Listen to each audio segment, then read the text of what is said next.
Happy Friday, and thanks for tuning into Radio Free Rhinecliff.org and this show in particular. Correct me if I'm Norm. I'm your host, Norm, and I'm thrilled to be here this Friday night with Jay Behrke. Did I get that right? Yep. We were talking about names. I get people's names wrong like often at that junction. But you were telling us about your name and how it's hard to spell. Can you tell that story again? Absolutely. My grandfather was applying for work around 1920, and he was 18 years old, and his name was Paul Behrke. The Behrke had been shortened at immigration to Behrke, and when the clerk asked him for his full name... Was it shortened from? Oh, sorry, from Berkovitz, Berkovici. We're not really sure. Okay. But what had happened was the clerk said, well, what's your name? He said, Paul H. Behrke. The H is in the middle. She put the H in the middle of Behrke. So now it's Behrkhe. Close. Behrke. Not that either makes more sense. Right. They're both terrible. Right. And bane of my existence. I'm sorry to hear that. It's okay. How much trouble has that really gotten you into? No one ever years? spells it correctly. Not English teachers, not Romanian teachers. It doesn't matter. Well, I cut and pasted off of your Facebook page, so that helped. I was impressed that you had a correct spelling. I assumed you had it right on there. So where did Grandpa come from? He came from Hungary. Excuse me. And he left in the middle of the night with my great Uncle Emil because my great-grandmother was running away from my great-grandfather, who was abusive and had risen as far as a Jew could in the Austro-Hungary army. So he had plateaued as a vassal to a colonel. And he was an alcoholic and not nice. A vassal to a what? A colonel in the Hungarian army. Uh-huh. So she left him in the middle of the night and opened a boarding house in Cleveland. And I'm sorry, in Milwaukee.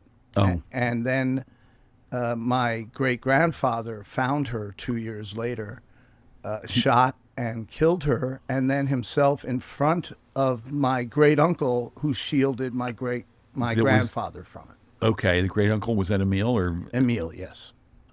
Holy crap, what a story.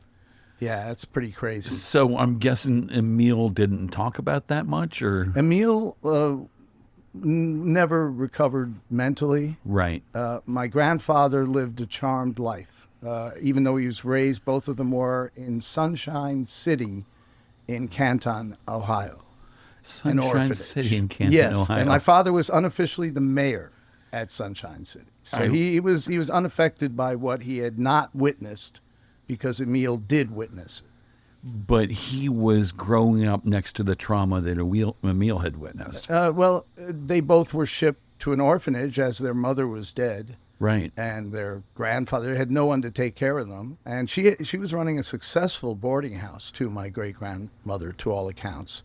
Right. But he ended up a vice president at Kaiser Roth Permanente and also 20th Century Fox East Coast distributor. Wow. Kaiser Roth, is that like clothing or insurance? Or it's a big corporate mucky-muck thing. I don't even know what they do. Right. There you go. But he was very different from me and from a different era. This is your dad or Emil? I'm sorry, my grandfather, Paul. Oh. Who grew up out of that initial shock of losing his mom. Right. It just never affected him. And he had a great life, very successful. Wow. But Emil rode the rails and was schizophrenic. So there was quite a dichotomy. And your dad dodged the...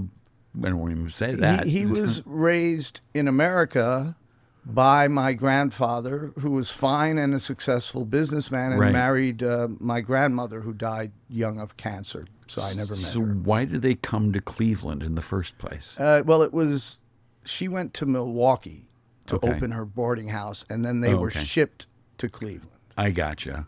And so why did she choose Milwaukee? She knew people there? I don't know. There's not a lot of information about her, except I will be going there at some point to check the police records because I want to write about it. I want to be more fully informed. And what do you want to write about it, and why? Well, it's my family history between my grandfather and then my step-grandfather, who married my grandmother when she divorced Paul, Behrke, and married a communist. That was fascinating. And then the two of them became good friends, capitalist and communist. Right. And spent holidays together after my grandmother had left my grandfather. So for my step-grandfather, they all became good friends. Holy crap. So do you have siblings? I'm an only child. Okay. My mom tried, but she was a model. She smoked. I was lucky to get out the 18-inch waist gauntlet. And where was she a model? Chicago. She was Miss Illinois, 1956. Wow. And you were born in 61 or so? Yeah, I Right. was. And then she kind of supported us when I was younger, because my dad was good friends with a guy named Bobby Darin, who had broken big with a number of big hits, and my father conducted his orchestra with no experience. But he did well. He learned. Was he a musician at least? He your is. dad? He is. He was brought to Hollywood against Hollywood's complaints. They were like, Bobby, you can have anyone you want. Nelson Riddle wanted the job. Sure, why not? And he said, no, I'll take my friend Dick Behrke, because he's a quick study. And my father said, I'm cheap. I came cheap. I came cheap. And so is he still with us, your pop? Yeah. He's 88, lives on Shelter Island, just stopped playing tennis a little while ago. Does he still play music? He does. He plays jazz in the Hamptons regularly. He just wrote some new stuff he's performing in June. Oh, I love that. And he writes jazz, and He does. what That's what he's what settled on. instrument? He composes on piano, but he's also writing for trumpet, which he plays. That's what he performs on. And do you feel that that's the instrument that he really expresses his emotions through? Oh yeah, I would say the so. trumpet. I would say so. He was successful enough writing music for commercials and with Bobby that he made money as a musician, and he bought property on Shelter Island. His is also a very good life. So he's made good choices and doubled down on them and lived the right time to be in America too. It didn't hurt. Right, exactly. And your mom, what was her story? She met my father while she was touring as Miss Illinois, and they were married within 3 months. Wow. I know, and stayed married like 51 years. That's great. If she hadn't passed, they'd still be married. Oh, that's great. What was their relationship like? They were close, but it was a different era too. The way men and women addressed each other was different. It took me a long time to understand that was apropos to their era. How do you think it was different versus what it is now? There's, what some people now would certainly call misogyny. My father's acerbic wit could be too much, and he Right. was proud of it when he was younger. Not now, but when he was younger, he liked to provoke and he liked to belittle, and he's funny at it. He's very funny. So you'd be laughing at yourself and be like, "Wait a second." And that was his style. And did your mom appreciate it, or did she bear it, or did she roll her eyes at it? That's a good question. She loved him very much and never said anything against him, and would hardly ever even disagree with him in front of me. So I Right. don't know fully if that answers your question. Sure it does. And so how long did she keep up the modeling career? I mean, that's the kind of career that's like, okay, here's your 12 minutes, now you're done. Well, through her 40s. That's amazing. She did runway at the top of the Sixes in Manhattan. Oh, what a place. And she tried to get me to do it. Have you ever been there? I used to go over there all the time when I first moved to New York City. Because they had, I was in the media business, and they had cocktail parties there all the time. Right. Like, Red Book or Ladies Home Journal or whoever would have parties at the top of Sixes. It's such a beautiful setting. I think the ceilings are 50 or 60 feet tall with windows looking out on Manhattan. I was there in a blizzard one time. Oh, It was wow. fucking crazy. It was so gorgeous. Yeah, I can only imagine. Yeah. I went there and we didn't have any money at that point. My mom was supporting us. So she asked me if I'd model. And I was 5, and I said, okay, and I did it. But the little girl was bossing me around in front of me. She's like, turn now. No, now. And I got so turned off. I said, I'm never doing that again. She's like, really? We could use your help. I was like, no, not doing it. And that was it. I would not, thanks to the little girl who was in front of me. But you have sort of done that since then. Modeling, no. Well, I've seen you on your on-air interviewer. You know, you're standing there, you're looking good, you're all made up, you're wearing sunglasses in one of these videos I saw. Yeah. Oh, you're talking the one with the Oscar? Yeah. Yeah, I had fun with that one. The makers of the Oscar, they're no longer there. They've gone out of business. But I've never sought out the camera. I'm a little like you, I think, in that way. I'd rather if you watch my documentary, you barely see me. I show up like 3 or 4 times with brown hair. Right. And that's it. So what documentary? Straight out of Yonkers. So the film I made is a documentary about hip-hop in the early thousands involving DMX and many other big stars. Rough Rider crew. Rough Rider, yeah. Well, how did you come to make that? For the radio audience, here's a white guy, the whitest very of white. guys. Well, we can duke it out later. But super white guy. So how did you come to make this documentary on, DMX and Rough Rider, and it was not known for their cordiality. No, it's about who you know in all things, and certainly in that documentary, I was living in Tappan in Rockland County. And my next door neighbor was a West Indian black man named Talad Mabu. Talad, I didn't even know him that well. I knew his wife better because she had 4 kids, and I would often be home doing such projects and stuff. We got to know each other.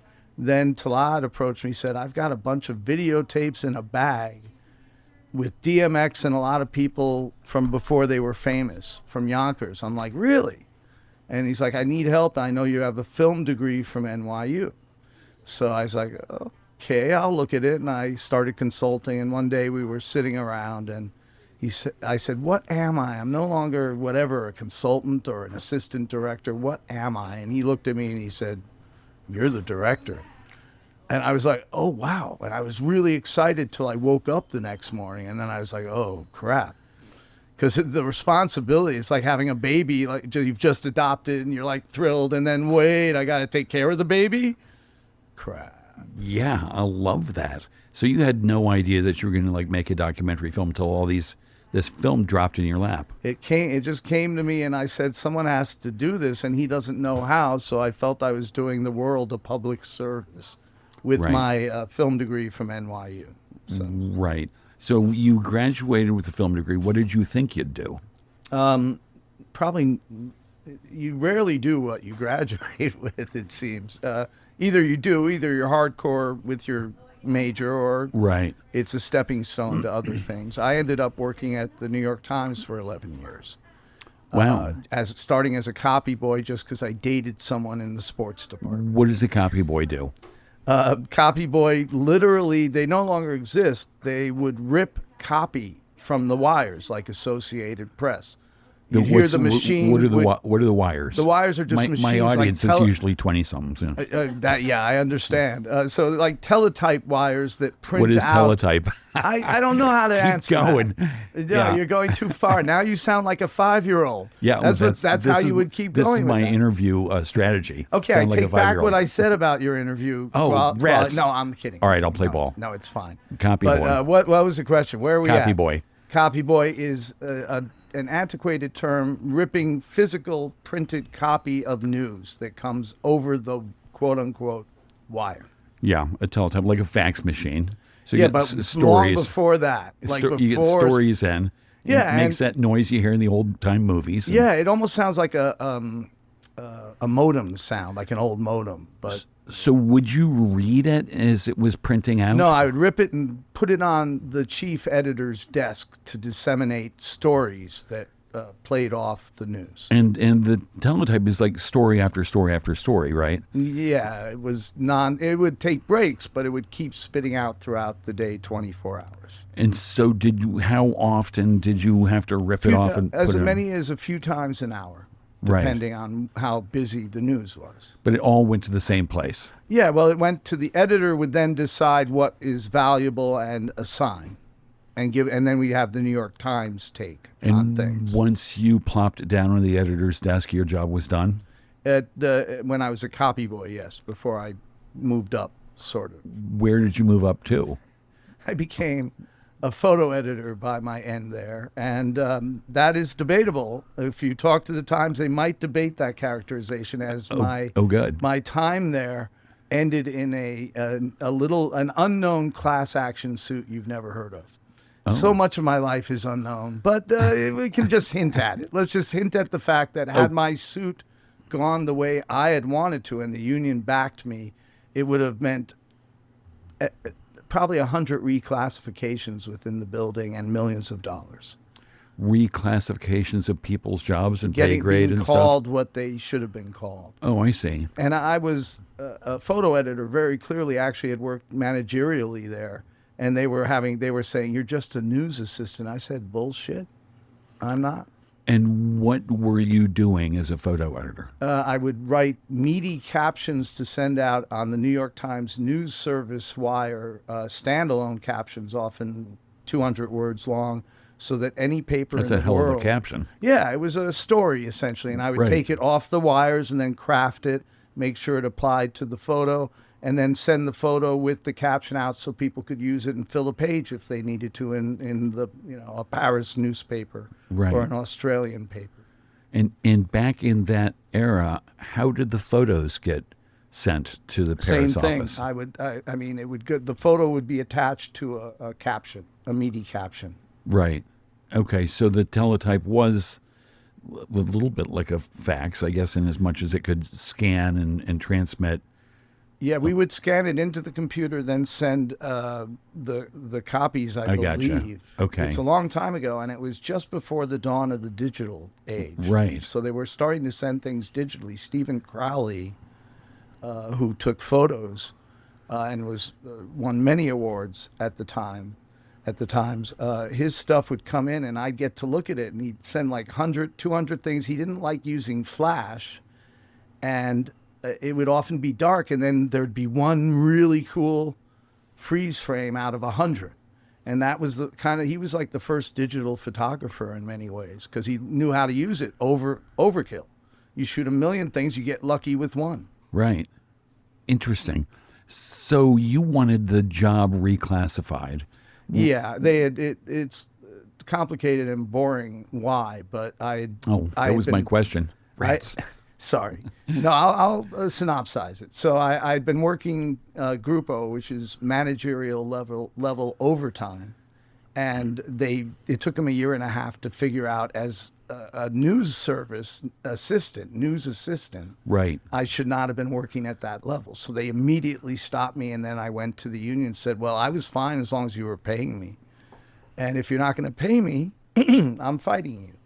So I did, and it ended in an arbitration that went down to the wire, and I got a paltry sum thrown at me, which I did not accept, but the union did, claiming a victory. I said goodbye, and I left and got hired by the Daily News as a managing editor for something called the Daily News Express, Right. and then as manager of photo editing services for the NBA.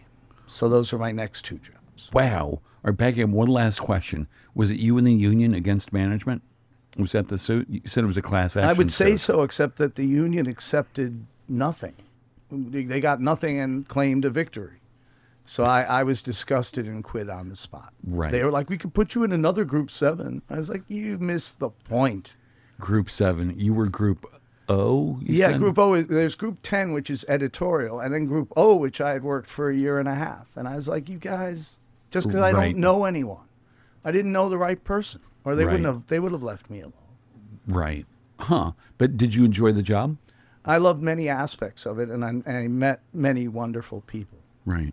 And so then you went to do a similar job at the Daily News Express? Well, I was more like what I'd been working at the Times as I had basically taken over from the person who did it, Large Type Weekly, which was Oh, cool. some of you may remember it if you're old enough, because it was a big type version of the Times for people who had eyesight issues. Right. And it's been factored out because it's a loss leader. It doesn't pay bills. Right. So, Huh. And so you lasted there for a while, and then you somehow got a job at the NBA. yeah, that which was sounds It amazing. was crazy. I had to memorize the entire, excuse me, NBA, and it was challenging because I'm not that obsessed an NBA fan. I like the NBA. I'm a Knicks fan, but it was tough. And you had to all of a sudden really tune in to professional basketball. I did. All the players and I every did. And on the every two- team. And when I got there was the year that Michael Jordan retired. So the department I entered was the photo department, and I was brought in as the number 3 person behind the executive editor and the deputy editor. I was manager of photo editing services. Again, I'm not quite sure what that means, but it sounds impressive. and then 6 months later, the 30-person department I had come to has shrunk to 8, and they bring me in for a meeting, and I know it's not going to be a good meeting. And they're like, Jay, we just want to say you've exceeded expectations in a job that was created for you. And I'm like, oh, that explains the title. And they're like, but we have to let you go. Ugh. And I was like, that sentence doesn't make sense. Why would you say that sentence? If you like me, you let me go. No, you're not a date. You're not a relationship. Why are you doing this to me? Yeah. Just ghost me and let me keep getting the Right. paycheck. Yeah. Right. I would have taken that. But so they said, we're going to keep you for 2 months longer than the initial contract because we know you left everything to come here. But after that, I never got back on the New York City treadmill. I came up to Rockland to raise my kid. And it was a great move. My child loves it up here. And so when you said I came up to Rockland, it was just you? Were you and the missus? You Me and the kids. at that time, Mrs. Yes. Right. Yes. The kid's mom. The kid's presumably. mom. We're amicable. That's good. And it is I think you have to, if you can, for the kids' sake. Yeah, it's better than the other way. So does she still live in Rockland? She lives in near New Paltz. Okay. And why did you all choose Rockland? We did, when we were a couple, we researched the Hudson Valley thinking this would be a great place to relocate out of New York City. But we took different weekend trips till New Paltz caught our attention, and we thought that would be just a wonderful place. Rhinebeck was another finalist. We bid on a house here, but that didn't, they rejected us, and then the market fell, and then they accepted us too late. Right. Where was that house? It was near one of the gas stations just outside of town. It was Okay. 3.5 acres with a farm. It was nice. Oh, sweet. So this is like 2007? Yeah, around 2000. Yeah, a little earlier. Yeah. Right. And you ended up settling at that point in New Paltz or Rockland? It would be New Paltz. Yeah, that was Right. where we ended up. When we got rejected by Rhinebeck, we bid on a house right next to De Niro Oh, wow. on Phillies Bridge Road. He was our next door neighbor. Wow. Did you see him when you were living there? Rarely, because it was one of several homes he owned, and he would come there, maybe 2 or 3 times a year. Right. He had 120 acres. He had a flywheel from Hunter Mountain for his grandkids to go down a bunny lift. It was insane. And the one time I did see him, and I know he saw me, I was turning into my driveway, which was the very next driveway to his. And I did the New York cool thing of raising my hand like, hey, Bobby D, I barely recognize you. And then it was the worst acting I've ever seen him do. Him and Grace Hightower, his wife at the time, and I think recently again. But anyway, they just were looking straight ahead like, don't turn. We'll have to talk to him if you turn. And they didn't. They just looked straight ahead in their convertible Mercedes and kept driving. And that was it. I wanted to go with straight out of Yonkers. I wanted to get a barrel and, except I never knew when he'd be there, and just say, "Will direct for food." I wanted to have that on like the sign on my 30s style poverty barrel, Right. and I would have been naked. And some sort of. suspenders. Yes. You know, to right. hold Well, it yeah, over your suspenders. Right. But, shoulders and, you know. but I wanted to present a desperate image of a filmmaker living right next to you could use your help. I'm sure he would have really loved it. Tribeca Film Festival. I just could never bring myself to go up to him when he was there. Like, he's Right. De Niro. How do you do that? Right. Speaking of film festival, back to this movie you made, straight out of Yonkers, about DMX and the other Rough Rider crew. There was the label name, right? Rough Rider? Rough Riders. That Yeah. was the label, yeah.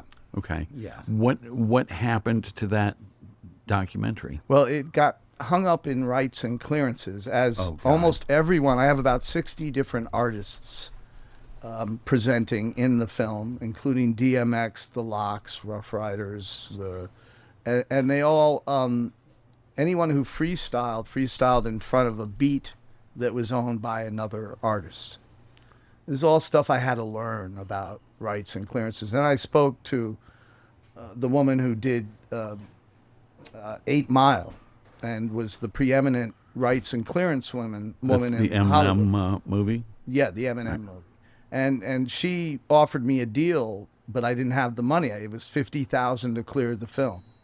And then it would have been sold, and it would have clearly been the first film out on the subject. But since I wasn't able to get it cleared, and then I was going to try and skirt that with the Yonkers Film Festival, Yo-Fi. They were like, here's a 3,000-seat audience, a Q&A afterwards, and a party. I'm like, yeah. What do you mean skirt that? You were going to just like get around the rights and clearances and show it anyway? Show it at a film festival, which is a gray area. Oh. And then get interest, because once Netflix gets a look at it, they'll be like, we'll buy it. We'll take the rights and clearances. So they'll make money on it. What year was this film festival? Well, this was just 2021 at the start of, it's still ongoing, but it was right at the start of COVID. Oh, God. So it slammed it shut. They were like, we can't have your premiere with masks. I was like, ah. So almost got it out then. And so it's some sort of gray area for rights and clearances to Oh, gosh, show it at yeah. a film festival. Yeah. And if people complain, then what? Then you have to go get the clearances from everybody. Yeah, I'm aware of that, which is why I want people with money to just look at the thing. But I have to get it viewed. That's still an issue. Which you can probably show it privately, can't you? I can, but I then have to trust the people I'm showing it to. I recently met some guy I taught tennis to, and he was talking about his DMX projects. He didn't want to hear about mine. Oh, So because he's got his own. Yeah, he owns a pretty big business. But that's he put doesn't out. have that bag of tapes from your old neighbor. No, but he got other documentaries out on DMX. He was claiming the market's dry now. Like, there's no more room for it. I'm like, He said that to you. basically, yeah. He's So- like, send it to me. I'll have my people look at it. I was like, I don't think I'll be sending it. Yeah, to you. no. Huh.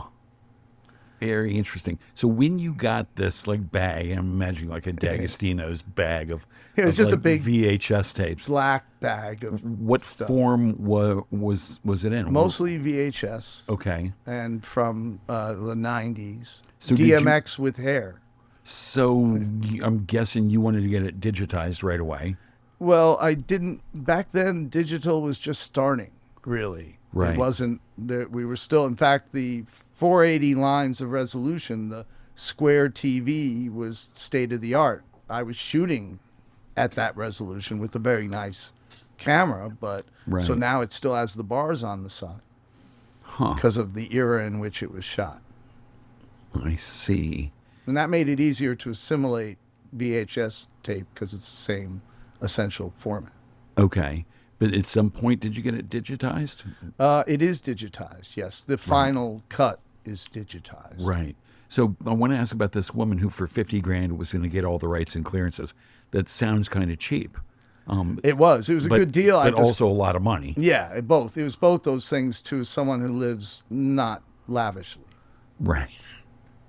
You only present as somebody who lives lavishly. Perhaps. Thank you. Very Yeah. kind. Yeah. Well, so did she have guarantees? I mean, do the people who do that, do they Well, guarantee it they'll would get? guarantee no headaches and no sued person in me, like me making it to be able to release the film without Right. complications. That's what it Huh. would have done. It would have been great. Would have been great. If I had money, I could have had this thing out 20, 25 years ago. Right. But I never made decisions based on money. Something I often I'm not thrilled of. Thrilled about. Right. But when But- you look back on your life, and you're about my age, and you think, well, I didn't choose the money path. You chose the artistic path, or the raising your kids and a kid in a nice place path. When you look back on that, what are are you sad that you didn't go that? What are the benefits of living the life you lived versus that's chasing a money? really good question. I ask myself that a lot so I can continue to presumably follow a path that is somewhat authentic. Right. I do believe I'm on to many good things. I love my daughter. I love that I'm still close to my father. Just saw him out on the island a couple of weeks ago with my daughter. And to me, that matters maybe more than anything. Right. But I would love to be recognized. Sure. I don't want fame. My Bobby Darin was famous. It was miserable for him. Miserable. Right. So I saw that and I was like, I don't want that. That guy he couldn't go anywhere without disguising himself. Right. And I thought, how he's been robbed of his own life in many ways. And I thought I don't want that. So I didn't go into acting. Also, his dying when I was 11 made it easy to not go into acting. Right. Because he knew he had all the connections. My dad was the one who burned all the bridges. But Bobby was like, oh, I know everyone in Hollywood. What do you want to do? And then he was gone. And how did your dad burn those bridges?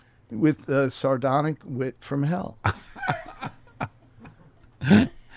I see. There's the first biography title of the evening.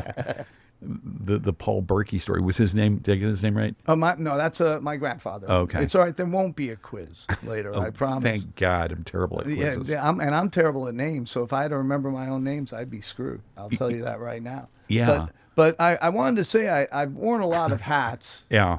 I was thinking would be my lead in. We didn't even get there. It's like a half an hour in, and Well, we're at hats. you brought a list of notes, and I thank did. you so much for that. Yeah, well, I haven't used it yet, but I do know my own life story. Sadly for you.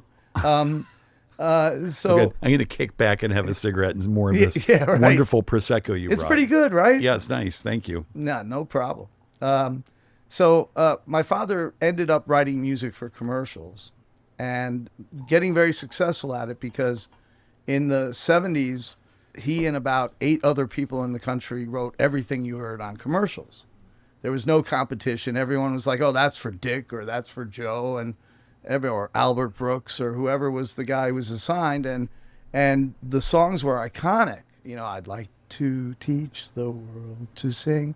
And that was the start of the 70s and big music in commercials. Right. Randy Newman wrote the the Dr. Pepper theme. And my father arranged all the spots in that campaign. He got known as the arranger, the guy who would put the horns and the violins Sweet. on things. So he never had to compete until late in his career. And then he said, oh, I'm leaving. I don't have to compete. I'm a star. And he had made his millions of dollars by then. So he was done. He Right. got out. Now he composes jazz at his convenience. And that's a good life, Sounds dreamy. right? Yeah. Out in Shelter Island, Yeah. did you say? Yeah, on his 3.5 acres on the water. With the tennis court he can't even play on anymore. Oh, he can't? He's 88. So he chose walking over playing tennis. Tennis is tough on the bones It is. and on the cushions between the bones. It is. It is. It does. You need all the help you can get. But he didn't know I could sing. He was very self-absorbed, having gotten very successful kind of in his 30s, late in his life. And he found out because in 6th grade in New York City, I was in an open classroom. I don't know if anyone here knows what that is. Were you in one? So that's a very weird environment where you have to finish your workstation and then you get to do whatever you want. All I wanted to do then is play chess. I played about 8 hours a day. I became one of the best chess players in the city at my age for what that did me. Not a lot, but Bobby was also a master level chess player, started a tournament still run in Malibu. So we'd play chess by mail. That was my thing. But anyway, I digress. So I'd play chess, but even I get bored sometimes. Do you have the chess games mail between you and Bobby? I don't. That I wish I did. Right. We did it the last year of his life.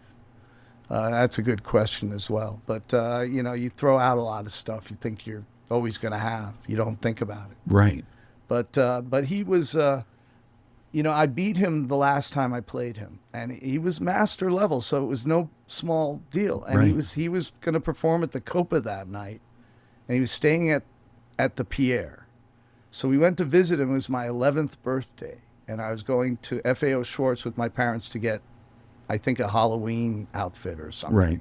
Basically next door to the Pierre, right? Yeah. So we stopped there. We're up there, and he's in his robe with his slippers, and he whips out his magnetic chess set. He goes, "Hey, kid, you want to play?" And I'm like, "Yeah, Uncle Bobby." And my parents are like, "We'll come back in and out."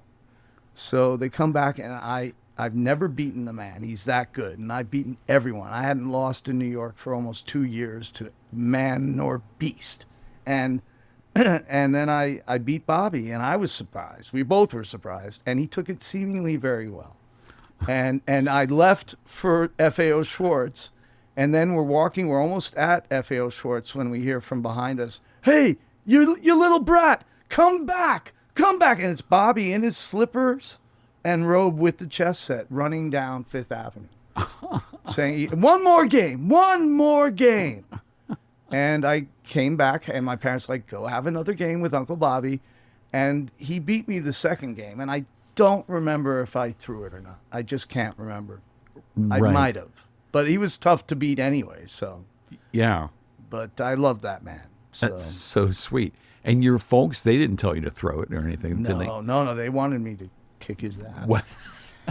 And what was their relationship with him? Well, my father and Bobby went to Bronx Science together.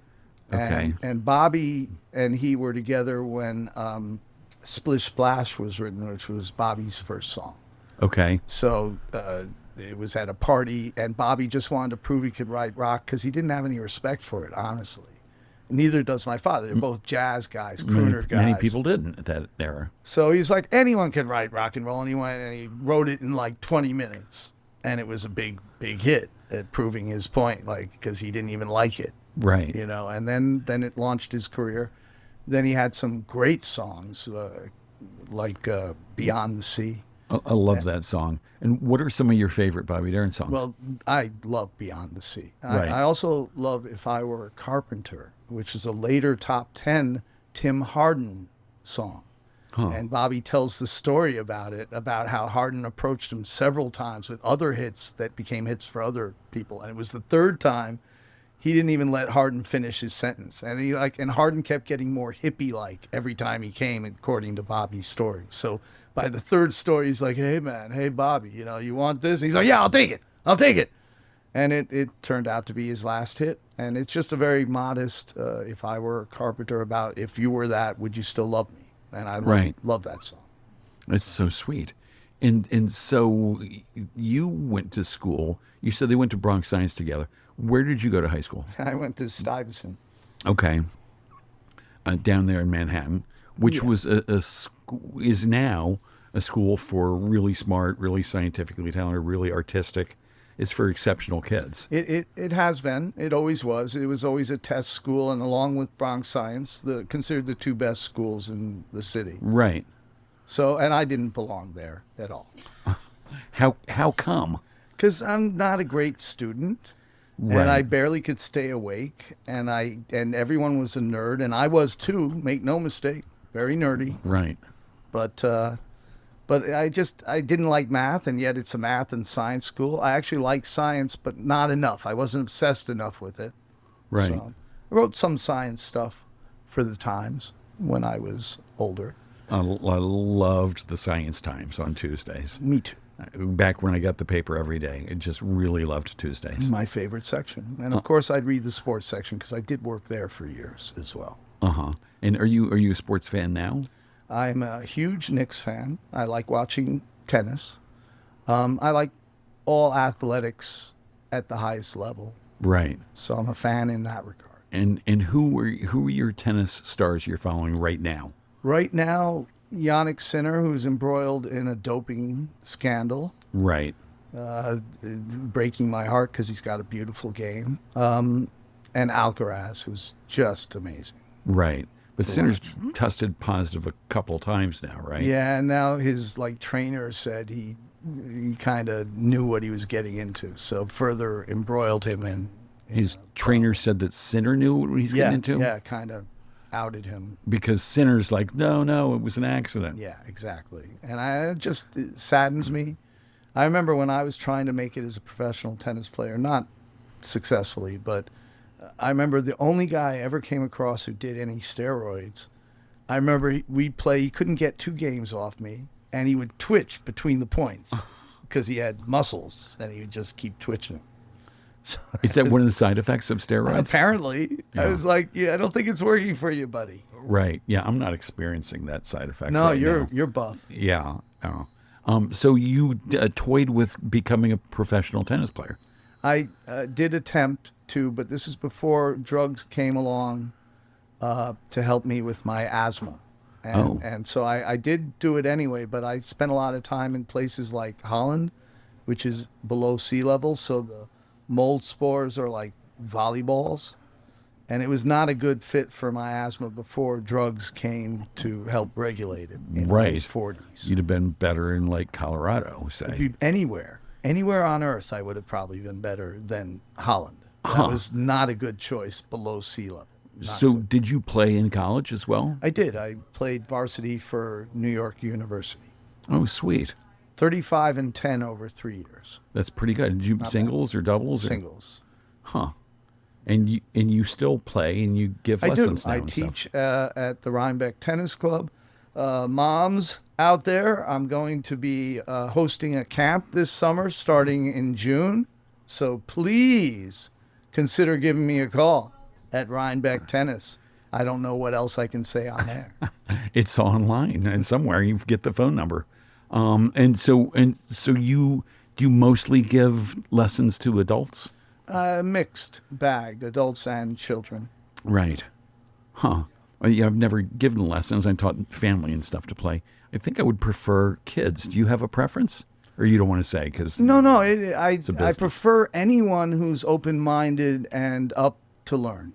Right. Because not everyone is. And often really successful people superimpose their success into whatever they try to do and make tennis way too serious. It should be a game enjoyed, not to make you just insane. It shouldn't be an extension of your professionalism or your perfectionism. Right. Nice. So, but you competed for a long time in tennis, and you played at NYU. And was there ever a spell when you didn't play tennis? Briefly, about 12 or so years ago, I had some health issues where I had to stop. I couldn't walk for a while. Oh, no. No, it's okay. It was probably a side effect of Lyme disease. But I'm pretty fully recovered, even had extensive brain damage. So I'm very, very fortunate. I'm only now back to my normal adult self. Wow. Well, that's congratulations. I'm happy that worked out. And so I'm guessing your dad taught you when you were a kid? Yeah, he didn't teach me much or spend much time with me on the court, but he gave me a racket and then let me play with him when he played doubles in the city. And do you remember what kind of racket you got? Yeah, Max Ply Dunlop Fort, which was wood and weighed about 17 ounces. So you were guaranteed within 2 or 3 hits to get tennis elbow immediately. Right. Is that McEnroe's? No. McEnroe. I can't even remember what McEnroe. I'm thinking of Connors with the T2000. Yeah. But McEnroe had a small head early on too. I may have had his racket in carbon. There was a really small-headed carbon racket I played with for a while. Can't remember. I think it was Dunlop. Maybe. Well, Head came out with a carbon racket. They copied early on. Dunlop, which had a real small head. The captain of NYU's varsity team bought me a Prince composite. This is in like 1982 because I was playing with this small head racket. He said, "You're beating most of us with this small head racket. Try this." And I tried it, and I was like, "Oh, what was I thinking?" Because it's like Right. this big head is very forgiving, and you still get power and a certain amount of control. So Easier in your elbow. yeah, I wish I had known that before tennis elbow. That would have helped. And do you have tennis elbow now? No, I'm good now, but it's decades of healing. Right. And what do you do? I'm guessing you stretch or exercise. Yeah, I before- have to stretch daily for hours if I'm good. Right. If you're being good. If I'm being good. I'm not always. But feeding balls to somebody for a lesson, that's probably not too tough on your tennis elbow. No. I briefly taught at Sportsplex in across the river in New Windsor. So I taught there, and that's a pretty big operation. And I got tennis elbow from teaching the clinics there every afternoon. He'd have me hit thousands of balls, and my arm just started to fall off. And I'd gone there like essentially beating the guy who ran that place, and then I couldn't even win a game off him because my forehand disappeared. Did you ever try playing with your opposite arm? Your left arm, I I'm am, guessing? I am ambidextrous and can hit with my left hand, but not as well as with my right. So Right. I definitely need my right hand. So is it frustrating playing left-handed? It was, but no longer. I've gotten better. Rackets have gotten lighter, and the injuries have changed. They've now moved up to the wrists and forearm versus the elbow. Just the way rackets are built and the way we swing. Oh, okay. Interesting. Yeah, and tennis is a low injury sport anyway. So Why is that? It seems like it would be rife with injuries. no contact really. Okay. That's the main reason. Ideally. Ideally, Right. Lendl used to aim his overheads at his opponents. No one liked Lendl. No one. Really? Yeah, he would just hit you. He didn't care. And were you much of a fan back in the day of Lendl? And I was a fan of everyone who played Lendl. Okay. I loved to see him lose. I He see. did. He was that Iron Curtain feeling. he really did have that Iron Curtain feeling. I mean, so did Navratilova, but I loved watching her because she would just cut through the competition like a hot knife through butter. I didn't care about her back in the day. I love her now. She's just great. You don't see Lendl. What is he doing now? He's not. He's just starting to show up again, and to talk to people about what he knows. Uh-huh. He did have the best forehand in the game for like 15 years, so Right. he knows some stuff. And who was your favorite player of all time? I loved Borg. And what was it about his game that you loved so much, or his personality, or the combination? Or Just the way he was everything I wanted to be. His hair.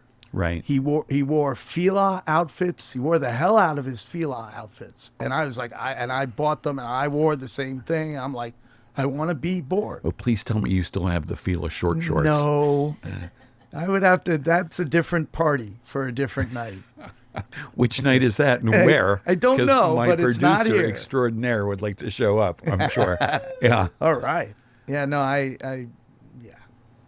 Not doing. Yeah. And so you give lessons. Do you play much for pleasure?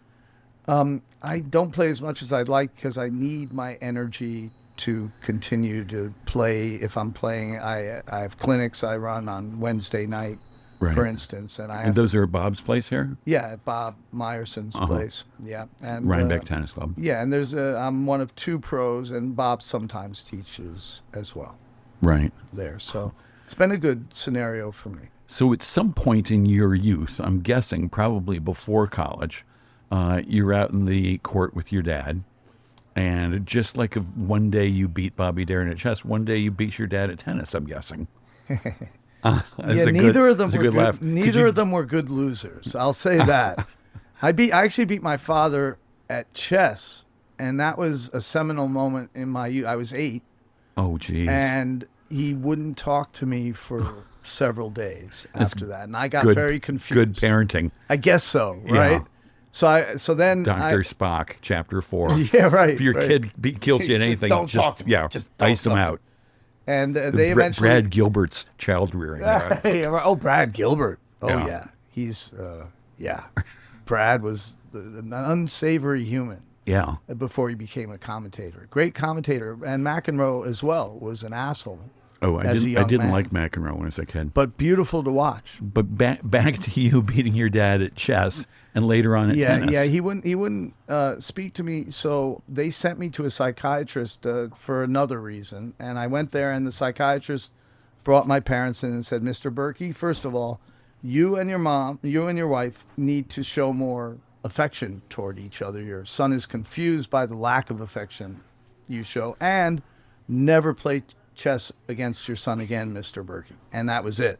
And then they stopped sending me to the psychiatrist because I was fine. They're like, your kid's going to be fine, but you're not allowed to do that again. Oh, that's a bummer when things go that way. Isn't it? Yeah.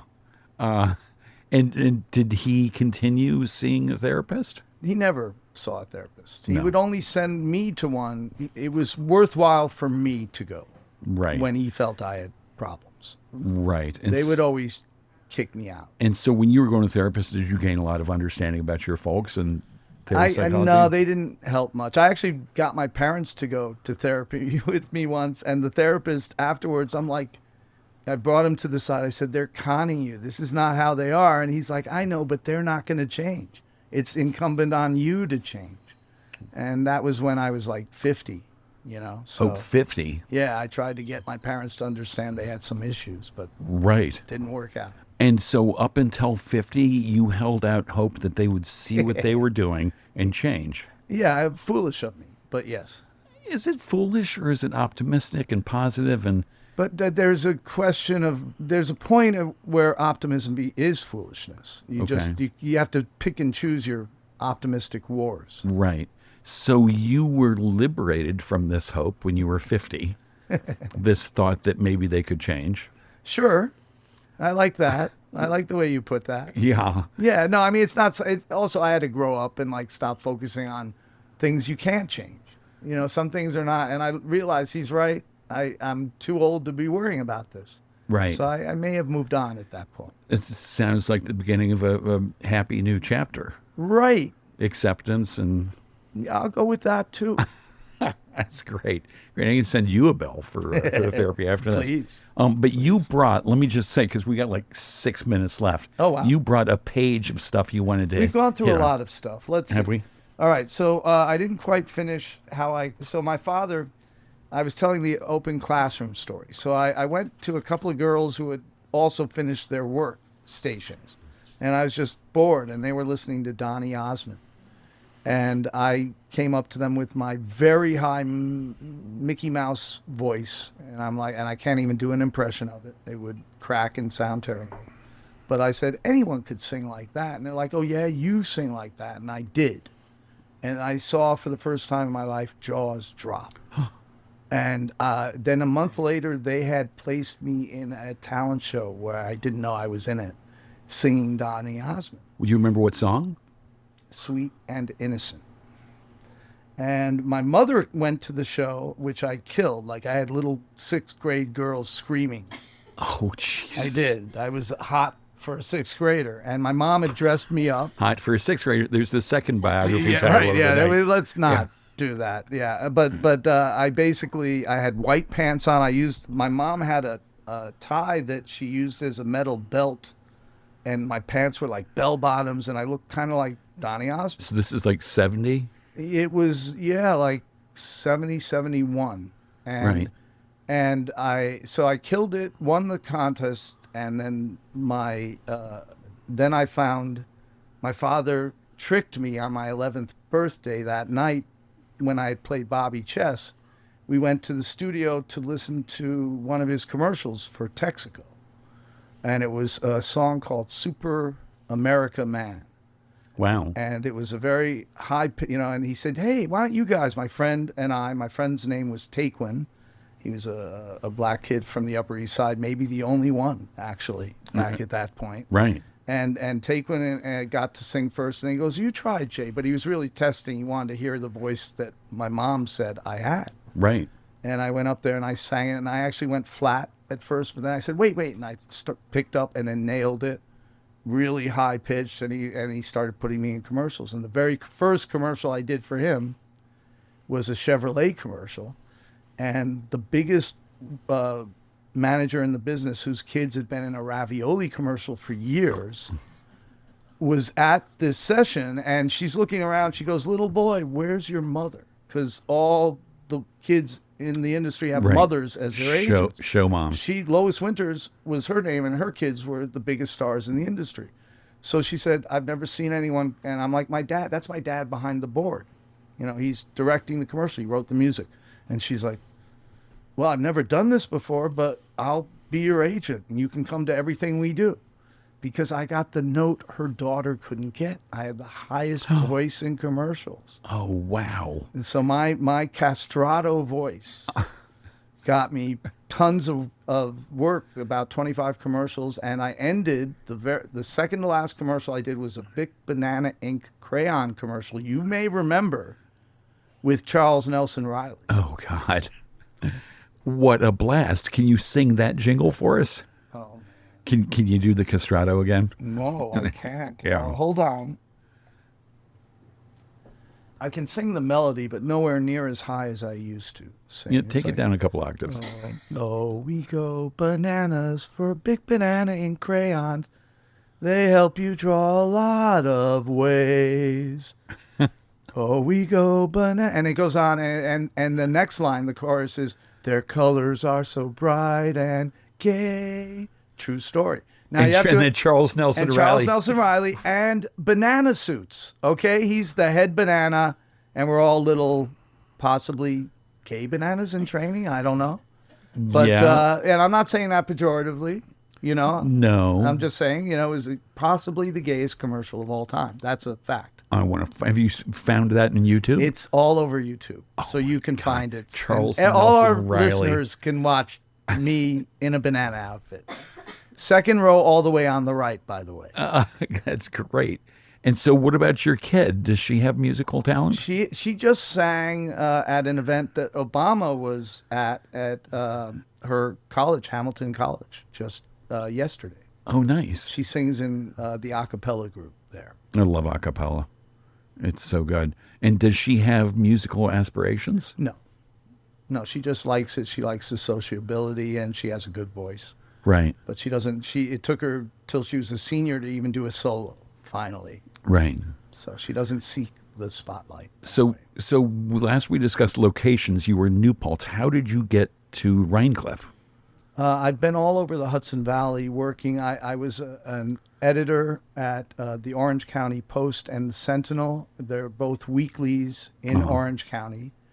And then I was on camera for Hudson Valley News Network, which was near cross-court tennis, which is no longer cross-court tennis, just went out of And those business. on-camera things, many available on YouTube also. Yes, and also on my website, nyprofiles.com. Which is super cool. I went there. Can you explain what that is? It seems like you do these things for people. I then did many 3, 4, 5-minute mini documentaries over the course of the last decade with HVNN and without them for myself, and NY Profiles is a repository for that. Interesting. Well, we're out of time. It goes so fast all the time. What an amazing story. Thanks for coming in and sharing it with us. Everybody, thanks for tuning in. Have a great Friday and a fabulous weekend. Thanks to Jen Hammoud and Matt Rosenberg, Patricia Wynn and the Epicurean for hosting all this. And thanks to Jay Behrke for being here. Thank you. Have a great so much. weekend.